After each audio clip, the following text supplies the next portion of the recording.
বৃষ্টিকে উপেক্ষা করে ঝালদায় রথের দড়িতে পড়ল টান।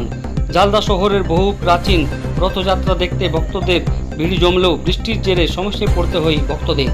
তবুও বিকেল নাগাদ রথের দড়িতে টান দিলেন 8 থেকে 80। অন্যদিকে বৃষ্টির পূর্বে ঝালদা হাটতলা ময়দানে রথযাত্রা মেলায় মাটির পুতুল ও পাঁপড় ভাজা নিতে ভিড় ছিল চোখে পড়ার মতো। এটা আমাদের রথযাত্রা উপলক্ষে প্রত্যেক বছরে না, এই বছর হয়।